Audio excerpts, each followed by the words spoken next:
1944-го з депортацією кримських татар Сталін остаточно вирішив кримсько-татарське питання, як йому тоді здавалося, і кримські татари на довгі роки були позбавлені своїх політичних прав. Це ток-шоу «Ініціатива» про прагнення кримських татар, про відновлення політичних прав в умовах річної війни, Великої війни Росії проти України та майже 10-річної окупації півострова. І наші сьогоднішні гості Ахтем Чийгоз, заступник голови Меджлісу кримсько-татарського народу і народний депутат України, Дмитро Капранов, історик, письменник і популяризатор української історії в Ютубі, і Сулейман Мамутов, експерт постійного форуму ООН з питань корінних народів. Доброго вечора. Сьогоднішня наша тема – національна ідея кримських татар, якою має бути кримсько-татарська автономія. І трошки про минуле. Кримські татари впродовж історії тричі мали в різних формах державність. Протягом майже 350 років це Кримське ханство, а після її анексії і Чорного сторіччя вже на початку ХХ століття, коли розпадалася Російська імперія, це була спроба зібрати перший Курултай і створити Кримську Народну Республіку, яка протрималася кілька місяців і впала під тиском більшовиків, як і Українська Народна Республіка. І вже такий квазі-державність в умовах Радянського Союзу, так звана Ленінська автономія, яка закінчилася з депортацією кримських татар з 1944 року. Але більшість цих речей припало на взаємини з Москвою, з Росією. І коли кримські татари знову заговорили про відновлення своєї автономії, якраз в той час же відбувався шлях до незалежності України. Другий Курултай 91-го року він пройшов буквально за кілька місяців до оголошення незалежності Україною. Як в минулому сприймалася державність кримських татар, я пропоную кожному з гостей трохи подивитися на минулого, і що з того минулого можна брати в сьогоднішній день і в завтрашнє майбутнє. Ахтем Бей. Ну, що сказати, це взагалі таке наше природне бажання, природна ціль, з якою ми жили, от скільки я пам'ятаю, і там в містах депортації, коли завжди Крим був не просто територією, там, де ми народилися, а там, де була наша державність. Ми приїхав в Крим, завжди, такого не було, я такого не пам'ятаю, щоб ми, які б ми дії не робили, вони були всі пов'язані з тим, що ми будемо йти крок за кроком до своєї державності. І коли Україна визнала незалежність, то ми чітко сказали, що в рамках держави України. І тут, звичайно, форма була вже визначена як форма автономії. Що взяти з минулого? Це тільки те, що ми боролися всі 25 років до 2014 року, послідовно йшли до своєї мети, понятті того, що Україна – це держава, а наша державність в формі автономії – це в рамках держави України.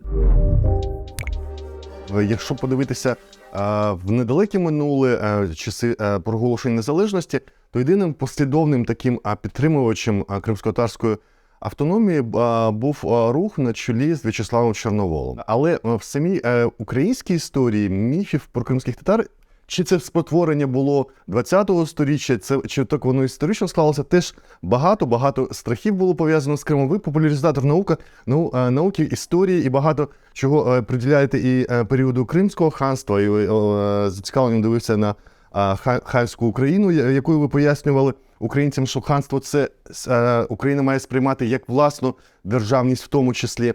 Які страхи з того минулого досі лишаються, на ваш погляд, в українському суспільстві? Насправді, українське суспільство просякнуто карамзінською версією історії навіть України, і тому те перекручення і лінія фронтових історики проходили степом.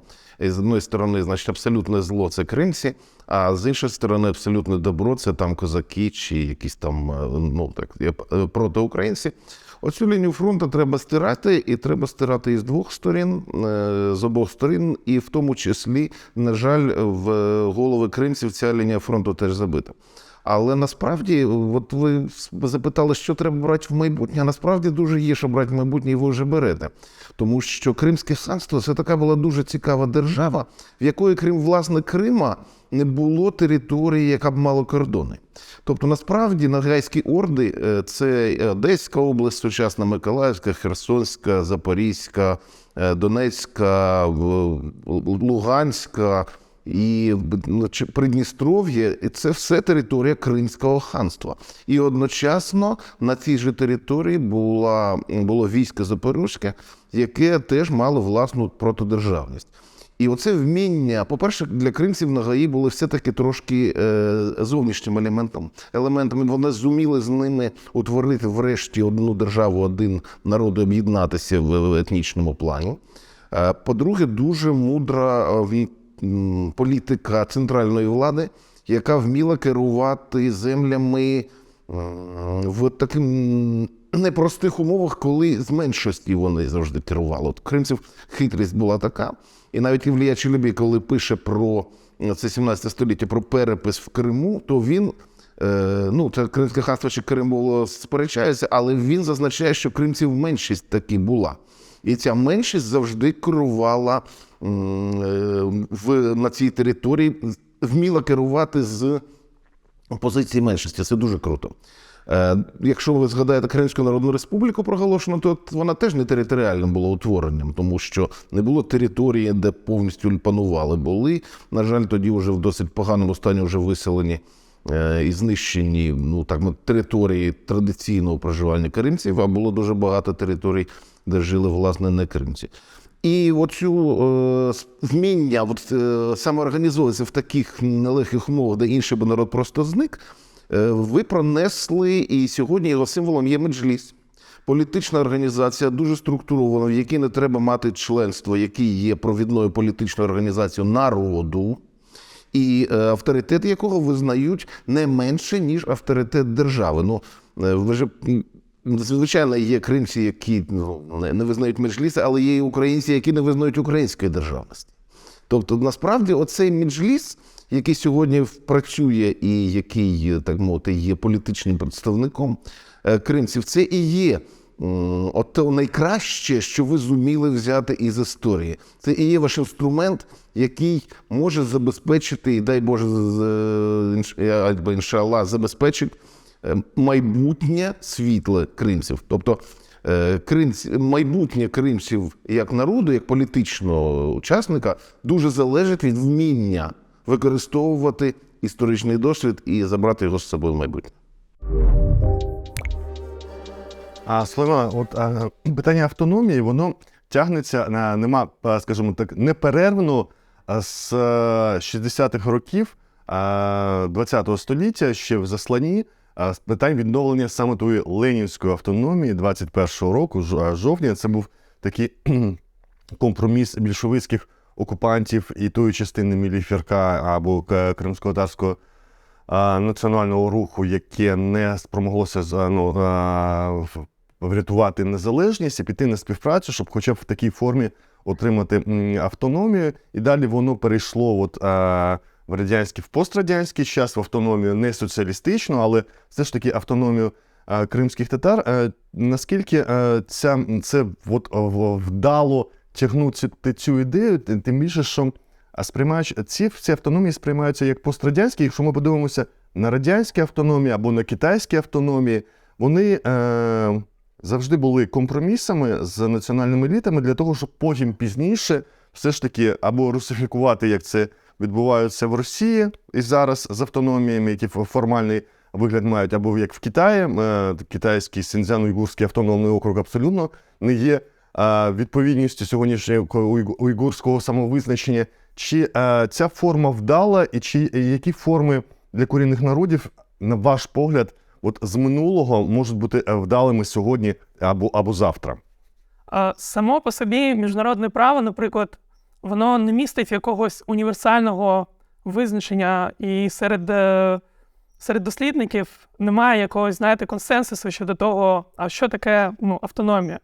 До цього люди приходять до цього народи і держави приходять в результаті політичного діалогу, в результаті обміну ідеями, думками і досягнення згоди щодо того, що з одного боку бажає корінний народ як своє самовизначення, що для нього є важливим, а з іншого боку згоди держави на те, щоб закріпити і захистити через законодавчі інструменти те, що необхідно і те, що є важливим для корінного народу. В цілому, напевно, рецепт, він так і складається, що краще уникати дуже сильного такого, знаєте, оглядки на якісь досвіди. Втім, все одно треба їх вивчати, але дуже важливо не віддзеркалювати і не просто брати якусь конкретну готову модель, будь-то модель, Південного Тиролю, будь-то моделі автономії для корінних народів, яких чимало, до речі, у Південній Америці. Ми маємо брати те, що необхідно нам, і те, що відповідає нашим інтересам і цілям, і через політичний діалог про це домовлятися. Я думаю, в принципі, така може бути відповідь.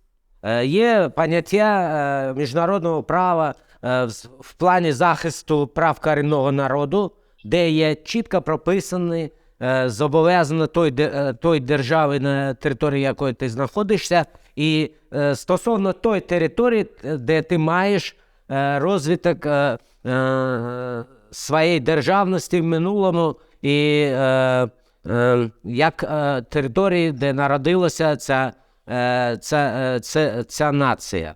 І тому в цьому питанні достатньо міжнародних механізмів для того, щоб використати і в дискусії з державою прийти к діалогу, к порозумінню того, що політичні права яким чином будуть прописані в той ж Конституції.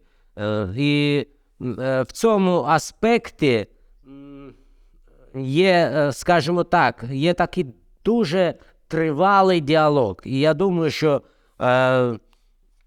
ми навмисно, мабуть, знає, що це не буде так легко, пішли там деякими етапами останні декілька років, 2-3 роки до повномасштабної війни. І тут треба сказати, що, мабуть, на те, щоб держава, влада і суспільство України розуміли наші природні права, мабуть, ця війна і спонукала, дала привод для того, щоб більше вони розуміли, що таке для кримських татар Крим і батьківщина. І тому перший крок в оцей закон о корінних народах йшли багато років дискусії, і він прийшов в такому, скажімо, не зовсім для нас те, що ми там прописували, все прийняли, але основні такі механізми, основні аспекти цього закону, вони є. Нова історія сьогодення, воно тягнеться з 2014 року, коли в Україні вперше на рівні парламенту спочатку була ухвалена постанова, в якій лунає вже перший представницький орган Меджліс, який обирається Курултаєм, і право на самовизначення, і називається кримські татари корінним народом. Але справа до голосування в парламенті не дійшла до автономії, до зміни Конституції. Вже з новою владою Зеленського, дійсно, Ахтем тут нагадав, 21-го року був ухвалений перший законопроект, тепер він закон про де кримські татари, караїми, кримчаки були визнані корінними народами. Очікувалося, що наступний буде про статус кримсько-татарського народу і далі автономія, але почалася війна, і з нею закінчилася дискусія, велика війна, скажімо, сама війна вже 9 років, 10-й пішов, велика війна почалася рік тому, і останні місця компактного проживання кримських татар поза півостровом на Херсонщині, це так звані нові діаспори, які після 44-го року вже сталися в Генічеському і Мелітопольському районі, вони теж опинилися про окупацію. Зникла тут вже дискусія про можливість територіальності автономії на тих східних регіонах. От про сьогодення давайте поговоримо. І я хочу з пана Дмитра почати, що сьогодні можна робити в плані відновлення політичних прав кримських татар, коли всі території, де компактно проживають кримські татари, або історично, вони окуповані Росією. Ну, по-перше, кримці змогли вижити в значно гірших умовах, в умовах тотального заселення на чужій території. І це безцінний абсолютно досвід, який показує, що живучість власної нації і її продуктивність зламати не вдається. Тобто це не перше випробування, коли доводиться виживати в нелюдських умовах. Так, позбавлення батьківщини – це не людські умови. І сьогодні, на жаль, проходить кримці через це. Перше, з чого починається, мені здається, з чого починається, ну так би мовити, політичне там представництво, це культурна самосвідомість. От, власне, у нас і у українців і українців однакова абсолютно проблема, досить в різних ступенях, але вона питання самоідентифікації себе як культурної людини, як національної самоідентифікації. Тому що, якщо ти дивишся, не замислившися над тим, якої ти нації, ти не керуєш в побуті своєю культурною поведінкою. Якщо ти собі сказав, я кримець, будь ласка, вивчи мову, вивчи історію, поводься як кримець, кримські правила в своїй родині заведи, щоб навколо тебе були, відповідно, люди твоєї національності, щоб ти був видно осередком. Якщо українець, то, будь ласка, поводься свідомо. І оце свідоме ставлення до власної національності, напевно, це те нації, ну, точніше, відношення свого до нації, це сьогодні дуже важливо, і дуже ці практики треба розвивати як всім, так мовити, засновникам української держави, як і кримцям, так і українцям. Звичайно. А друга частина – це взаємна повага до інших. Мається на увазі до націй-партнерів. До націй. Нас хочуть з вами зіштовхнути лобами, коли говорять, що значить, кримці хочуть ділитися і на Стамбул, там, і так далі, всяке себе рахло. Дуже важливо навчитися в масі поважати один одного політичну націю, щоб вимоги, наприклад, автономії кримських татар не викликали спротиву у українців. Тому що, власне, відновлення справедливості стосовно кримських татар і кримців, це дуже правильно поставлене питання. Українці, в принципі, здавна до справедливості ставляться позитивно. Ну, на відміну від росіян, наприклад, для яких справедливі не критерії. Так от, дві речі. Перше, самосвідомість національна. По-друге, взаємне визнання прав на таку відмінність від себе і на таку самосвідомість національну того, хто поруч. І от, власне, ця парочка в майбутнє нас виведе, і ми зробимо нові відкриття. В минуле пішли оці романтичні дисидентські роки спільної боротьби, скажімо, коли там Ярослава Стецько з покійним чоловіком створювали Конгрес поневолених народів, або В'ячеслав Чорновіл переписувався з Мустафою Джемілєвим, коли обидва сиділи в радянських в'язницях. Нинішня українська еліта вже не тільки політична, а насамперед ми кажемо про культурну. Чи є в ній єдність щодо бачення кримсько-татарського самовизначення в складі України? І які міфи, на ваш погляд, в суспільстві панують ще, які від росіян залишилися? Сепаратизм, я не знаю, там, що ще може лякати, або, як модно кажуть, тригерити українське суспільство від бажання кримських татар на самовизначення? Ви знаєте, в кінець 90-х, початок 2000-х тема сепаратизму кримців була дуже гостро обговорювалася в політичних елітах. Я так розумію, це закидушечка була для того, щоб всіх там роздражнити і говорити, ні, ну тобто готувалася анексія Криму насправді. І хай краще русські заберуть, ніж, значить, турки. От. І зараз це трошки затихло. Зараз далі, ніж історична свідомість і вигадане якесь чи 10 мільйонів, чи мільйон ясиру, який вивезли за всі ці роки. От. В принципі, далі справа не йде. Тобто нема побутової ксенофобії, що дуже приємно. Ну, слава Богу, українці не славляться. Але загальна, спокійна інтонація сьогодні вже формується. Тобто сьогодні є основи для того, щоб карамзінську історію поховати і зрозуміти, що два народи, які жили фактично на одній землі, мали тоді спосіб спілкування між собою мирного, і там і у Григорія Сковороди мати кримсько-татарська, у нас дід Ногаєць. І ми там в родині один одного через це в сир не продали. І оце зрозуміти, а зрозуміти це дуже просто. Треба насправді в українських школах почати широко викладати мову кримців. От, власне, в школах як ознайомчий предмет. Мова – це прекрасний ознайомчий предмет. Вона тебе вводить в контекст значно краще, ніж там, етнографія якась. Тому що через мову ти цю етнографію зрозумієш. І якщо наші, широко, факультативно, будь-як, але щоб була можливість. І тоді буде круто. Тому тут не треба ховатися, а треба ставити наступне питання. Взаєморозуміння. А для того, щоб взаєморозуміння, от кримці зараз масово вчать українську мову, це прекрасно. Але давайте ставити питання взаємного вивчення мов, взаємопроникнення.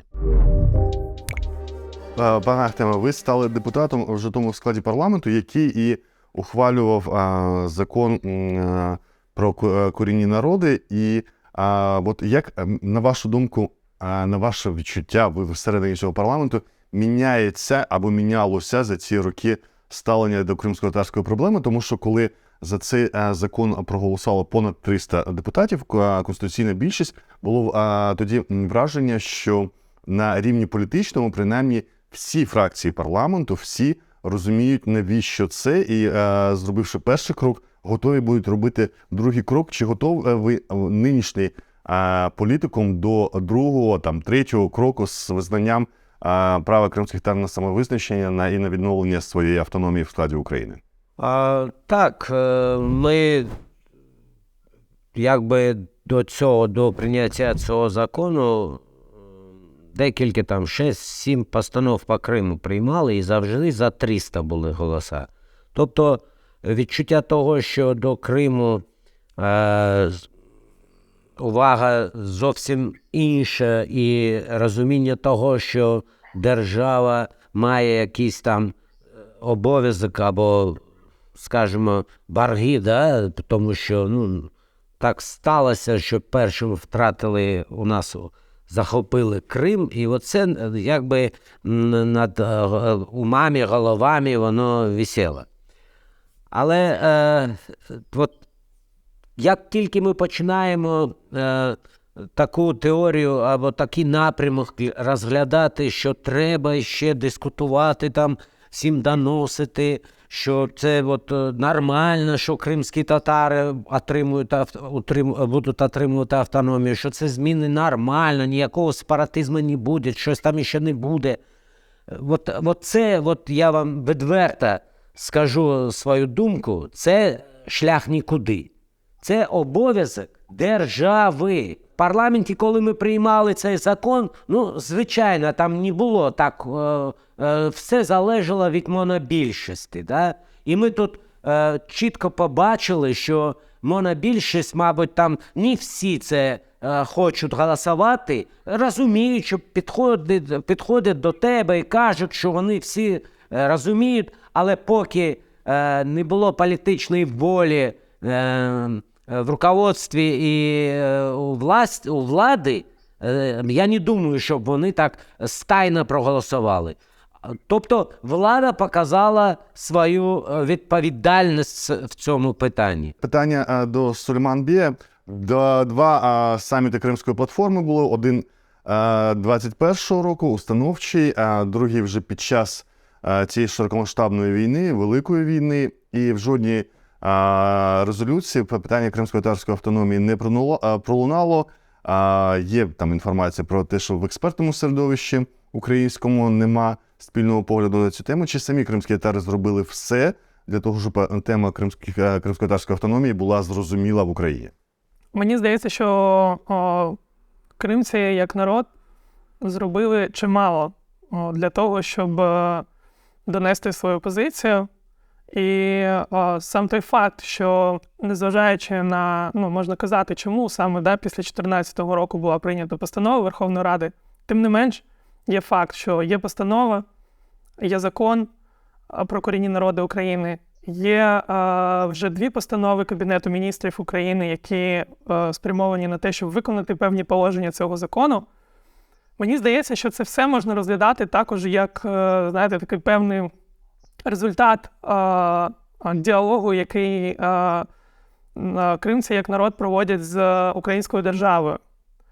З іншого боку, на мою суб'єктивну думку, ми, напевно, могли б робити дещо більше для популяризації не лише ідеї, а якраз для деконструкції певних міфів, які подекуди виринають в українському просторі інформаційному, у соцмедіа.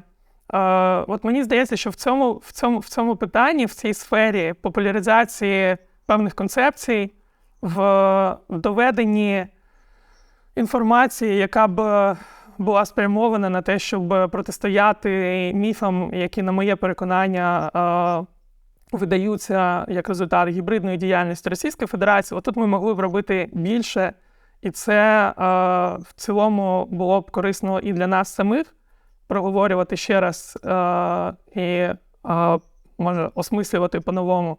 Це корисно і для українського суспільства, і, звісно, що для української держави.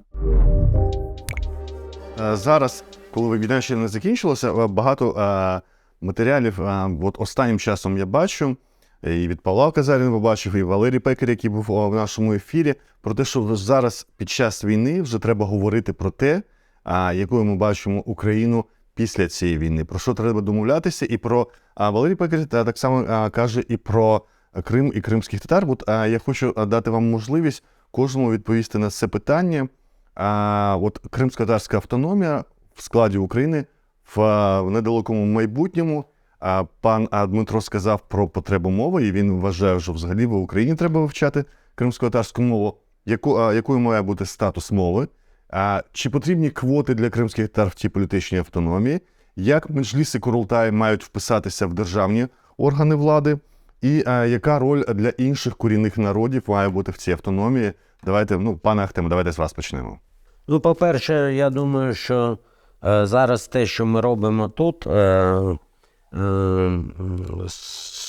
з поглядом на те, що Крим обов'язково буде деокупован, це питання пов'язане з мовою, і з образованням, і зараз іде дискусія по резерву кадровому. І питання дуже важливим стоїть, що робити з тими, яких там мільйони понаїхавших, да, і які за ці роки там понародили дітей, і теж буде. Тому в суспільстві, от щоб не було таких спекуляцій, маніпуляцій, от на ці теми треба вести дискусію, а не по автономії буде там, що який вплив Туреччини, так сказати, міф цей, або там кримські татари будуть відділятися від України. От в цих питаннях дискусія, вона корисна і треба вести. Наприклад, що будемо робити, коли ми знаємо, що перші декілька років тривалий час буде військова адміністрація в Криму. Ми ж знаємо, що в Криму є система національних органів самоуправління. Да? Відразу будуть працювати ці системи національних органів. І зараз треба оцей статус кримськотатарського народу, якраз таки ми і думаємо, яким був би таким кроком, який би в цих питаннях урегулював би наші відносини з державою. Да? А чим швидше це буде, тим краще, тому що органи ці самоуправління, вони досі знаходяться в Криму, незважаючи, що вже 9-й рік там окупація. Їх ніхто не зможе ні розпустити, ні знищити, або ще якимсь там, або визнати їх незаконно теж не вийде. Є ще питання, яким чином ми будемо проводити деякі положення закону о корінних народах. Да? Тому що це як буде виглядати? Хтось там у влади буде сам призначати, що там в цих питаннях робити? Ні, от це ми зараз, це, я думаю, дуже така велика площина де ми можемо зараз, і ми намагаємося це робити, як Меджліс кримськотатарського народу, спілкуясь з владою, знаходити такі інструментарії, які б вже були готові к тому часу, коли ми деокупуємо Крим. Дякую, пане Дмитре. Нагадаю, про мову ви висловилися навіть більше, не тільки про Крим, а про всю Україну. Курултай Меджліс, квоти для кримських татар, чи потрібні вони в інститутах влади чи ні, роль для інших корінних народів, ну і для всіх, хто буде населяти півострів. Давайте так, навіщо потрібна держава от кримцям своя? Я вам скажу чому. Тому що своя держава кримців ніколи не виселить. Своя держава ніколи кримців не буде морити голодом. Тому що вони такого начальника, тобто своя національна демократія для нації – це спосіб виживання, спосіб гарантії, що тебе не заморять голодом, не виселять, не знищать. І тому кожна нація, яка хоче мати майбутнє, повинна боротися за політичне представництво, за політичний захист. Це безпека. Тобто це органічна безпека, це не панти і не бажання начепити прапор над домом. Це питання виживання. І от, власне, кримці вижили за рахунок оцієї політичної самоорганізації. Будь ласка, в діалогу з формальною українською владою треба перш за все знайти, як будемо працювати з уже готовими політичними механізмами. От. І друга частина дуже важлива. Кримці – це сьогодні живий, корінний, єдиний представник всього тюркського світу в Європі. Кримці вже довели один раз, що вони є інноваційним представником тюркського світу. Я кажу про Іманулега Спринського і про джедидизм. Коли фактично цей, так би мовити, відносно невеликий народ тюркської Європи зробив революцію і із, так би мовити, відсутності діалогу, Туреччина хвора людина Європи і так далі, перейшли на те, що сьогодні тюркські терористи – це не актуально, а решта мусульманського світу – це суцільні скарги на тероризм і так далі. Тобто кримці свого часу зуміли встановити взагалі діалог мусульманського світу з європейським мирний і цю мирну традицію задати. Так от зараз ми з вами знову вирішуємо ту інноваційну задачу, яку тоді вирішили відповідно ці представники кримців. Ми з вами шукаємо правила політичної взаємодії, безпечної для обох націй. Ми з вами маємо досвід геноцида, масового знищення наших націй. Так от ми повинні сьогодні винайти інноваційно, вигадати для всього світу правила, за якими обидві нації політично будуть убезпечені. І це винахід буде дуже серйозний. І це буде відкриття. Ми покажемо дорогу, як без резервації, як в Америці, як без знищення національної політичної волі, як в Росії, як дійти до, знов-таки, основ політичного виживання двох народів на одній землі, причому обох корінних. Пан Дмитро звернув увагу на те, на що мало звертали увагу інші учасники наших ефірів. Це про автономію, це не тільки така потреба, або, як він сказав, понти, або це безпека. От у нас є поняття збереження мови, гарантії політичних прав і питання безпеки, щоб ви ще виділили в потребах цієї майбутньої автономії. Які головні, скажімо так, тези мають бути, що ця автономія має захистити, або що вона має розвинути? Мені здається, що оскільки ми виходимо з того, що право на самовизначення всіх народів, і включає корінних народів, саме так прописувалась Декларація ООН, це природне право, яке мають всі, і заперечення цього права означає, що є якісь більш рівні і менш рівні народи. Якщо ми виходимо з цього, то автономія і в цілому наше право на самовизначення – це про те, що нам необхідно гарантувати і забезпечити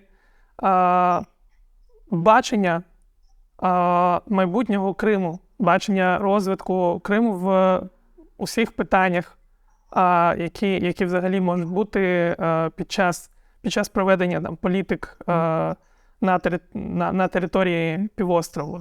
Підсумовуючи це все, можна сказати, що право на самовизначення, його реалізація, воно і дає всі інші розвиток для всіх інших прав і для забезпечення цих прав, в тому числі політичних, в тому числі саме для цього необхідно якась мінімальна гарантія представництва, мінімальна, я маю на увазі, яка не обов'язково буде дорівнювати нашій кількості в Криму, а представництво в органах влади, нормотворчих, виконавчих і так далі. Щоб цей захист він міг вибудовуватися на всіх рівнях, зважаючи на попередній колоніальний досвід певних еліт в Криму. Ми не можемо робити лише демократію консенсусу, чи тим більше демократію більшості, що нам необхідні важелі і механізми чіткі, які б могли унеможливити прийняття шкідливих рішень, які б могли уможливити нашу ефективну участь в розробці рішень, в контролі за їх виконанням і, в принципі, за імплементацією цих рішень. Це все дуже важливі інструменти, які необхідно просувати. Сульман Мамутов, експерт постійного форуму ООН з питань корінних народів, і Дмитро Капранов, письменник, історик і популяризатор сучасної української історії. Їхній ютуб-канал, мабуть, знають більшість наших глядачів. Хто не знає, має підписатися. І Ахтем Чийгоз, народний депутат України і заступник голови Меджлісу кримськотатарського народу, були сьогодні в ефірі. Я попроцитую лише на сам кінець нашого гостя Дмитра Капранова. Насамперед, це поводитися як кримські татари для того, щоб не тільки перебувати в ситуації збереження, а розвитку, а для держави української розуміння справедливості, бо кожному народу потрібна своя держава або державність, бо власна держава, вона не асимілює, не депортує і не знищить. Дякую, це проєкт «Ініціатива» про кримських татар, в цій буремні часи Великої війни і майже 10 років окупації півострова.